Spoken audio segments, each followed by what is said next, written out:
സർക്കാർ ജീവനക്കാരായിരുന്ന പി.എസ്.സി ചെയർമാനും പി.എസ്.സി അംഗങ്ങൾക്കും പെൻഷൻ ആനുകൂല്യത്തിന് സർക്കാർ സർവീസിനൊപ്പം പി.എസ്.സി അംഗമെന്ന നിലയിലെ സേവനകാലവും പരിഗണിക്കാൻ ഉത്തരവിറക്കി പൊതുഭരണ വകുപ്പ്. ഇതുമായി ബന്ധപ്പെട്ട ഹൈക്കോടതി നിർദ്ദേശമാണ് പുതിയ ഉത്തരവിന് പിന്നിലെന്ന് സർക്കാർ വ്യക്തമാക്കി. വെള്ളിയാഴ്ചയാണ് പൊതുഭരണ വകുപ്പ് ഇത് സംബന്ധിച്ച ഉത്തരവിറക്കിയത്. നേരത്തെ പി.എസ്.സി ചെയർമാന്റെയും അംഗങ്ങളുടെയും പെൻഷൻ ഉയർത്തിയതിന് പിന്നാലെയാണ് വീണ്ടും ഇവരുടെ പെൻഷൻ തുകയിൽ വൻ വർധനവ് വരുത്തുന്ന പുതിയ ഉത്തരവ്. സർക്കാർ സർവീസിൽ ഉണ്ടായിരുന്നവർ പി.എസ്.സി ചെയർമാനോ അംഗങ്ങളോ ആവുകയാണെങ്കിൽ അവരുടെ സർക്കാർ സർവീസ് കാലയളവിനോടൊപ്പം പി.എസ്.സി അംഗമെന്ന കാലയളവും കൂടി പരിഗണിച്ചുകൊണ്ട് പെൻഷൻ പരിഷ്കരണം നൽകണം എന്നാണ് പുതിയ ഉത്തരവ്.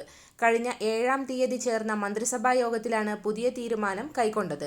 സർക്കാർ സർവീസിൽ ഉണ്ടായിരുന്നവർ വിരമിച്ച ശേഷം പി.എസ്.സി അംഗങ്ങളോ ചെയർമാനോ ആവുകയാണെങ്കിൽ അവർക്ക് ഏത് പെൻഷനാണ് വേണ്ടത് എന്നത് അവർ തിരഞ്ഞെടുക്കേണ്ട സംവിധാനമായിരുന്നു നിലവിലുണ്ടായിരുന്നത്. ഈ ചട്ടപ്രകാരം ഈ സമയം ഉയർന്ന പെൻഷൻ ലഭിച്ചിരുന്ന സർവീസാണ് സർക്കാർ ഉദ്യോഗസ്ഥർ തിരഞ്ഞെടുത്തിരുന്നത്. മിക്കവരും സർക്കാർ സർവീസ് തന്നെയാണ് പെൻഷനായി തിരഞ്ഞെടുത്തത്.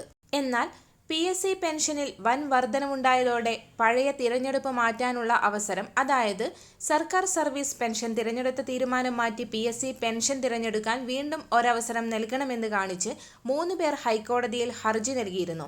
ഈ ഹർജിയിൽ ഹൈക്കോടതിയുടെ ഉത്തരവ് പരിഗണിച്ചാണ് സർക്കാരിന്റെ നടപടിയെന്നാണ് സർക്കാർ പറയുന്നത്.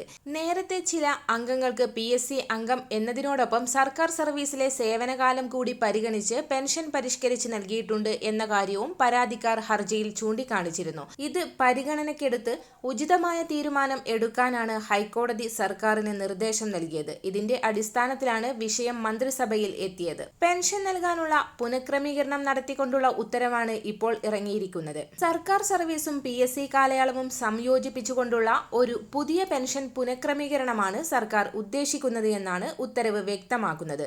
സർക്കാരിന് ഇത് വലിയ ബാധ്യത വരുത്തിവെക്കുമെന്നും ആക്ഷേപം ഉയരുന്നുണ്ട്.